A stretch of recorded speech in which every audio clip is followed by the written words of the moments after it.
un problema nada más. Es que ya yo tenía más de 2 dedos de frente. Y yo tenía que ser respetuoso con la verdad, con la escritura, con la historia. Y pensaba, caramba, si esta iglesia se corrompió en el 312, hay un problema. Y es que esta iglesia apóstata, idólatra y corrupta está en el 325 en el concilio de Nicea, definiendo lo que todos los cristianos creemos hasta el sol de hoy sobre la divina Trinidad. De ahí nace el primer símbolo, el más, por lo menos el corto que nosotros oramos. Otro problema, y es que en el 431 esa iglesia corrupta, idólatra y apóstata está definiendo en el concilio de Éfeso lo que todos los cristianos creemos acerca de la personalidad de Jesús, 2 naturalezas, humana, divina, en una sola persona. Tenemos a una iglesia entonces que se había corrompido y que estaba fuera de la verdad, sin embargo estaba definiendo lo que era correcto. Tenemos a esta misma iglesia definiendo en el año 381 en el concilio de Constantinopla la divinidad del Espíritu Santo, porque nosotros los cristianos creemos que el Espíritu Santo es Dios, Señor y dador de vida, que procede del Padre y del Hijo, que con el Padre y el Hijo recibe una misma adoración y gloria, y que habló por los profetas en el 381.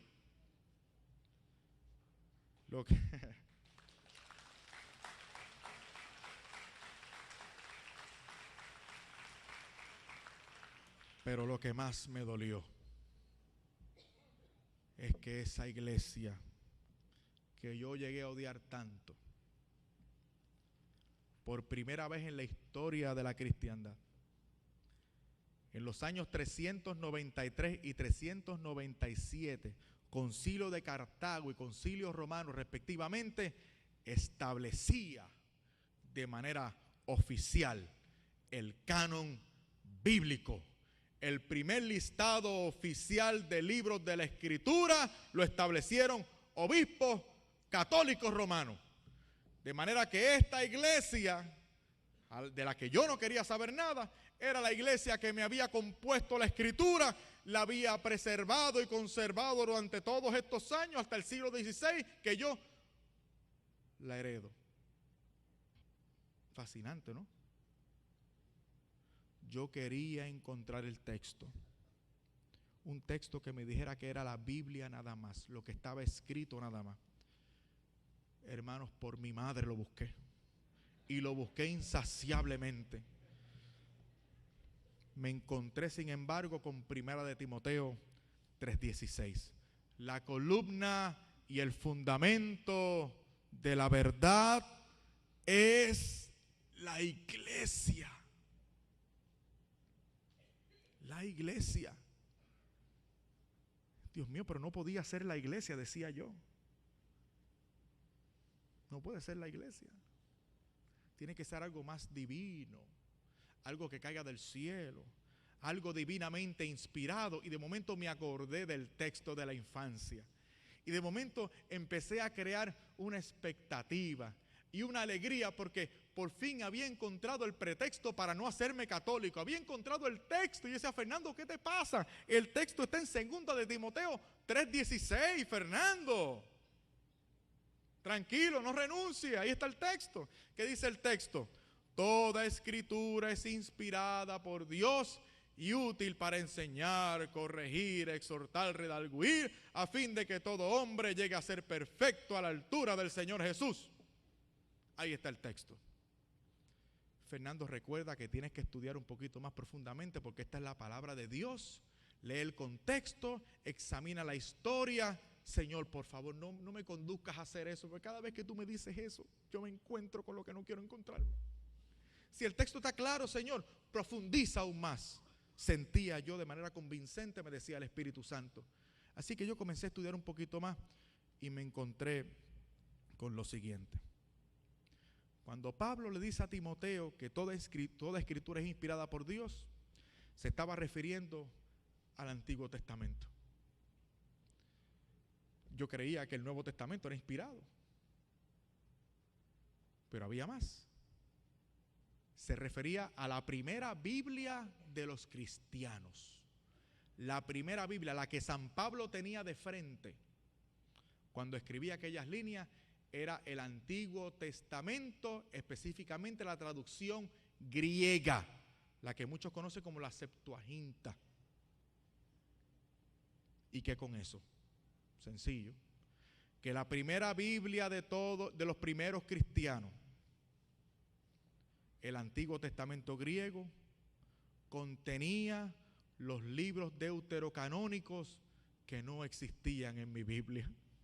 Ahora resulta que lo que Pablo llama inspirado y palabra de Dios, yo no lo tenía en mi escritura, porque mis padres los reformadores lo habían quitado. Entonces el texto que yo había esgrimido en mi defensa para no hacerme católico se había vuelto en contra mía para señalarme a la iglesia que sí tenía los libros deuterocanónicos, había perseverado en la enseñanza y en la instrucción de que esos libros eran divinamente inspirados. Entonces yo llegué a pensar, bueno, pues con razón yo no creo que podamos interceder por nuestros hermanos difuntos para que Dios tenga misericordia de sus almas. Si nosotros lo hemos quitado, estaba en 2 de Macabeo capítulo 12. Es como si yo quitara el libro de Apocalipsis de sus Biblias y después los regañara a ustedes porque ustedes hablan del Cordero de Dios que quita el pecado del mundo. Seguro si está en Apocalipsis. ¿Se dan cuenta? Pero eso de la tradición está mal. Esta gente sigue la tradición. Y Jesucristo es enfático en el capítulo 15 de San Mateo. Usted ha corrompido la palabra de Dios con tradiciones humanas. ¿Pero a qué se refería el Señor? Me cuestionaba yo. Se refería a la tradición corrupta por los hombres. Pero San Pablo, en 2 de Tesalonicenses 2:15, decía y exhortaba: permanezcan firmes en las tradiciones que han recibido de nosotros, ya sea por voz, por enseñanza oral o por escrito. Yo estaba leyendo el griego era tradiciones. Busqué la Biblia mía, la Biblia con la que yo predicaba, la Biblia evangélica, y decía doctrina, no decía tradiciones. Porque tradición era paradosis y enseñanza era didageo, didascalia.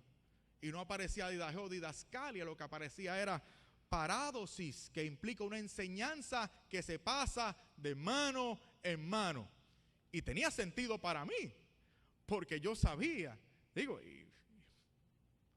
ya se sabe, ya es de conocimiento general. Primero fue la tradición, primero fue la iglesia y después fue la escritura. De hecho, esta fue la iglesia que escribió la escritura. Es más, en 1 de Tesalonicenses, capítulo 2, versículo 13, encontré yo que él agradecía al Señor porque ellos acogieron la tradición que él daba como palabra de Dios y no palabra de hombre.